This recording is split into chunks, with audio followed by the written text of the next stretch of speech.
Lecture 3, Operations of the Holy Spirit. Now he which stablisheth us with you in Christ, and hath anointed us, is God, who hath also sealed us, and given the earnest of the Spirit in our hearts. 2 Corinthians 1 verses 21 and 22. We have in these verses, suggested at least, every operation of the Holy Spirit of God that is brought before us elsewhere in the New Testament.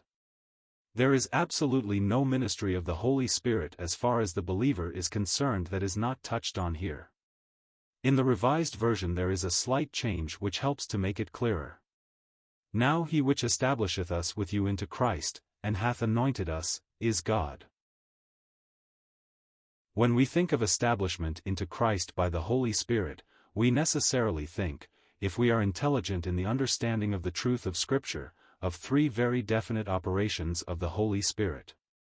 We think first of all of conviction, or sanctification by the Spirit.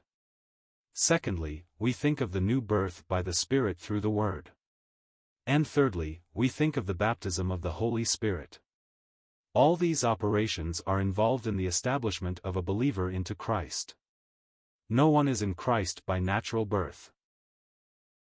As in Adam all die, even so in Christ shall all be made alive. 1 Corinthians 15 verse 22. All men naturally are in Adam. To be in Adam means that we have received life from Adam. He was our federal head, we belong by nature to Adam's race, and that entire race is under judgment because of sin.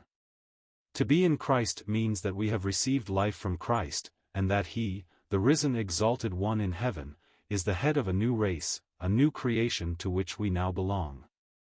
The steps by which we enter into that new creation are laid down very clearly in the Word. First of all, no one would ever come to Christ if it were not for the convicting, sanctifying work of the Holy Spirit of God. Unless the Spirit of God awakens a man, unless the Spirit of God brings him to see his lost condition, convicts him of the tremendous truths of Holy Scripture, no man would ever of himself turn to Christ. That is a very solemn fact, but it is a fact nevertheless. It is not of him that willeth, nor of him that runneth, but of God that showeth mercy. Romans 9 verse 16. On the other hand, it is quite possible for the Spirit of God to operate in convicting power on the heart of man and yet that man do what the Jews did in Stephen's day. It is written of them, ye do always resist the Holy Ghost, Acts 7 verse 51. So it is possible to be convicted by the Spirit and yet to resist the Spirit. But there must be the convicting work of the Spirit of God or no one would ever come to Christ. Jesus Christ said, Nevertheless I tell you the truth, it is expedient for you that I go away, for if I go not away, the Comforter will not come unto you, but if I depart, I will send him unto you. And when he is come, he will convince, or convict, the world of sin, and of righteousness, and of judgment. John 16 verses 7 and 8. Conviction is far more than a mere emotional breakdown. People often confound conviction with that. Such a breakdown may be there, and we are glad sometimes when it is. Most of us are so cold and stony-hearted that it is refreshing to see people break down and weep over their sins. The saintly Rutherford complained in his day that there were so few who ever had a sick night for sin. There must be first a recognition of one's utterly lost condition. The Spirit of God has come to convict of sin, of righteousness, and of judgment. Our Lord Jesus says, of sin, because they believe not on me. The great damning sin that is sending men down to perdition is the rejection of the Lord Jesus Christ. We are not told that the Spirit of God was sent particularly to convict men of sins of the flesh and sins of a general character. Every man's conscience convicts him of the sinfulness of licentiousness, of immoral living, of lying, of drunkenness, of pride and vanity, and all these other things, and if a man's conscience should be so dulled by continual sinning that it seems to cease to register, still there is God's holy law with its stern, thou shalts, and thou shalt nots, which will convict any honest man of the sinfulness of a wicked life. The Holy Spirit came to convict of the sin of rejecting the Lord Jesus Christ. God took the entire sin question into account when the Lord Jesus Christ hung on Calvary's cross, and because of what Christ did then and there, God is able to be just and the justifier of him which believeth in Jesus, Romans 3 verse 26. But if men reject the Lord Jesus Christ, if men refuse to put their trust in him, they have to go on to judgment, to face their own sins when they will be judged, every man according to his works. Some men rather pride themselves on their morality, on their respectability, and say, I do not know that I need the salvation of God. I have never been guilty of breaking the moral code. Let me ask you this, have you received the Lord Jesus Christ, God's blessed Son, as your own personal Savior?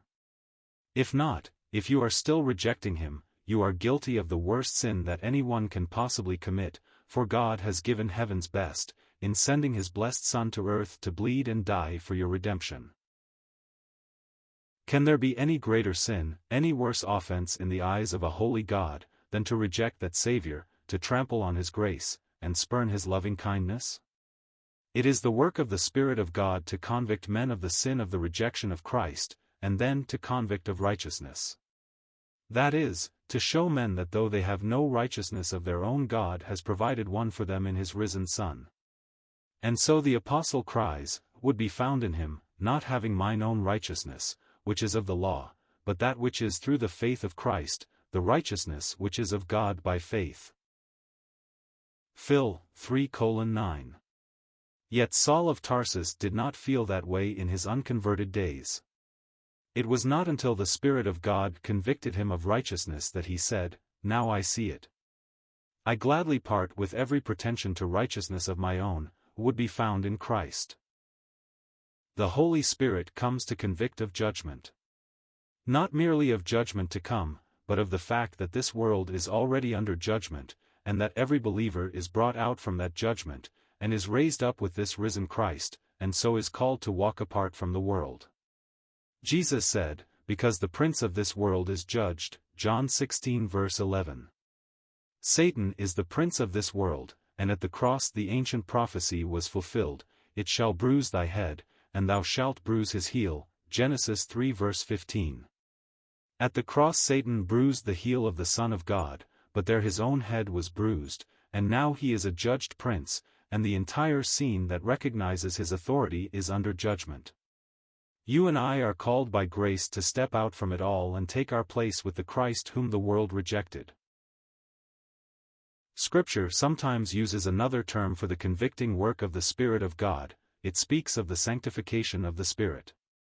In 1 Corinthians 6 verse 11 the Apostle mentions some very ungodly people, and then he says, And such were some of you, but ye are washed, but ye are sanctified, but ye are justified in the name of the Lord Jesus, and by the Spirit of our God. Sanctification means to be set apart. You who are in Christ, do you not remember when you were part of this ungodly world?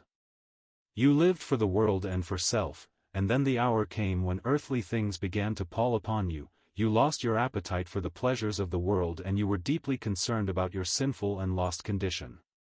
You said, I cannot live like this, I want something better than the world has ever given me, and your trouble went on until you came to Christ and believing in him you were justified. That was the sanctifying work of the Holy Spirit of God that thus led you to Christ. When people come to Christ, when the Spirit of God leads them to his blessed feet and they believe the gospel, what takes place? They are immediately born again. Being born again, says Peter, not of corruptible seed, but of incorruptible, by the word of God, which liveth and abideth forever, 1 Peter 1 verse 23. Our Lord Jesus said, Except a man be born of water and of the Spirit, he cannot enter into the kingdom of God, John 3 verse 5.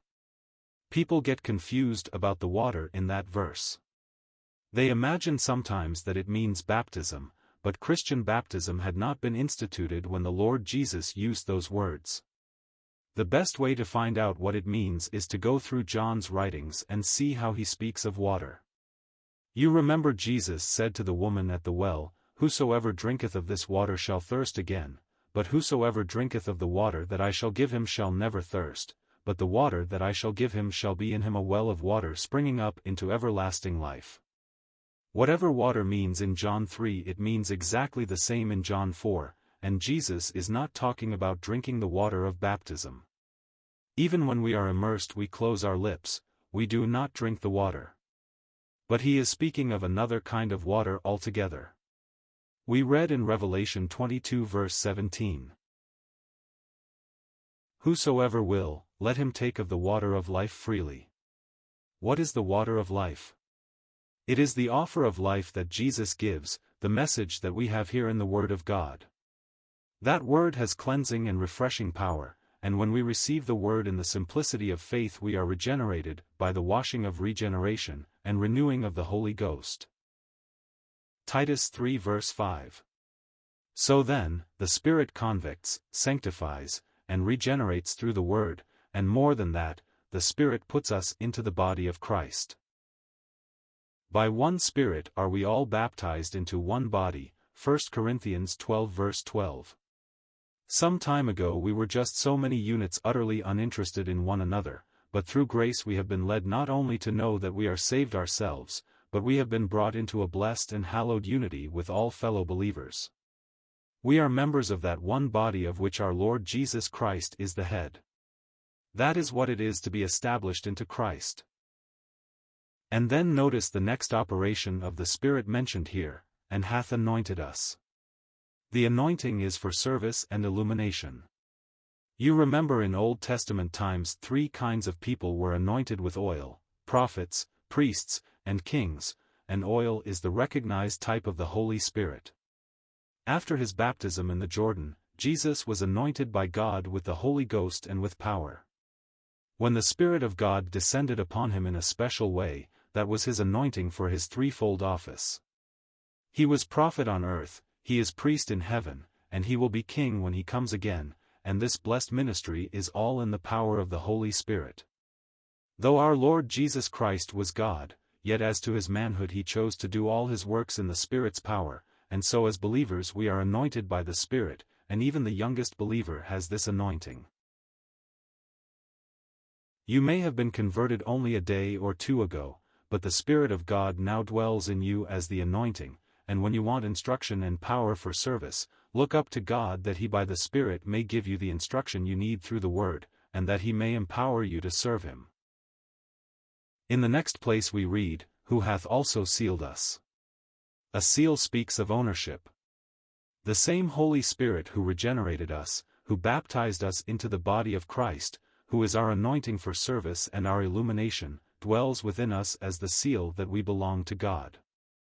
As I look at a group of people I cannot tell a Christian from one who is not converted, but as God looks down he sees every believer in whom the Holy Spirit dwells and says, that is one of mine, and wherever the Holy Spirit is not dwelling in a person, if any man have not the Spirit of Christ, he is none of his, Romans 8 verse 9. The seal is the mark that we belong to him. After that ye believed, ye were sealed with that Holy Spirit of promise, Ephesians 1 verse 13. And again we are told in that same epistle to the Ephesians, 4:30, grieve not the Holy Spirit of God, whereby ye are sealed unto the day of redemption. Notice 2 things. First, how clearly it brings out the personality of the Holy Spirit.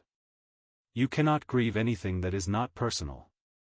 You can grieve those you love the most by bad behavior or coldness or indifference, and so, you may grieve the Holy Spirit of God.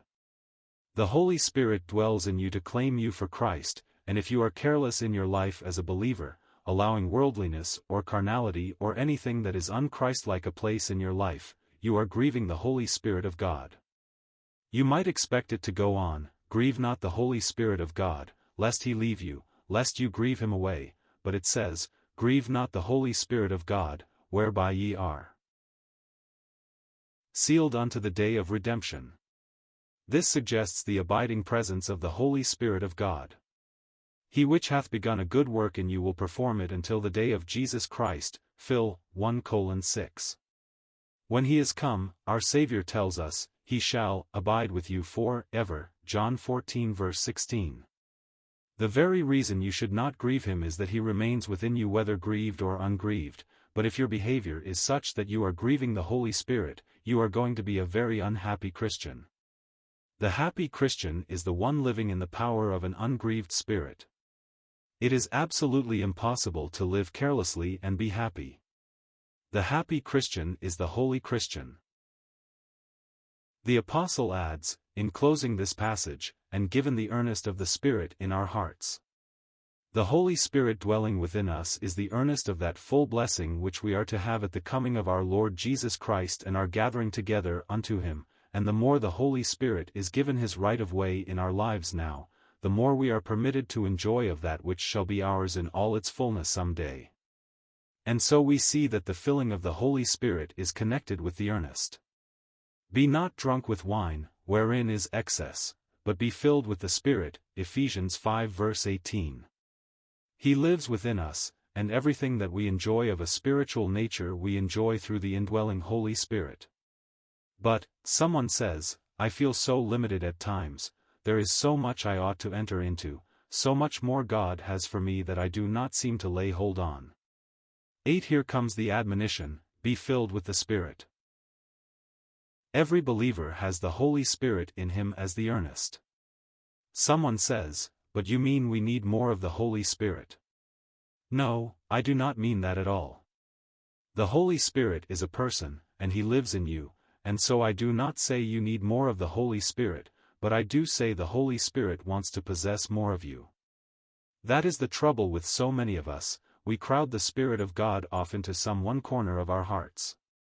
A great many of us live our lives almost in airtight compartments. The Holy Spirit can have His place in our religious lives, but what about the home life, the business life, the social life, and even the church life? We often live our lives in these compartments, and when at home we live one way, when at business another, in our social obligations another, and when we go to church another, and then we have our little time of spiritual devotion. There can be no happy, triumphant Christian life until all these partitions are broken down and your life comes entirely under the Spirit of God. Let Him have His way in everything, and there will be a life of victory and blessing. That is what it means to be filled with the Holy Spirit. The story is told of a young man who was ashamed of his childhood home and of his mother. He built a beautiful home and had a little place built in the attic for his mother and brought her there to live. But he kept the secret even from his wife as to who she was, until one day she found it out and said to him, "What is this? Your mother hidden away up there in the attic? I never dreamed who was up there." "Well, you know," he said, "she has never had any education, she isn't accustomed to our way of living, and so I thought it better that she should be hidden away up there." "No," said the wife, "we will never treat her like that. Your mother is to come down from the attic, and is to have the run of the house and enjoy herself to the fullest degree." The Holy Spirit of God lives in you, believer. Is He hidden away in the attic of your life, or has He the run of the house? Has your life been surrendered to Him? Are you yielded to His control? You have seen how every operation of the Spirit of God is suggested. But somebody says, what about the gifts of the Spirit? He is not speaking here of gifts, but all the gifts are linked with the anointing of the Spirit, and so God has given various gifts to different believers, but it is all through the anointing of the Holy Spirit of God who fits us for any special service which the Lord may have for us.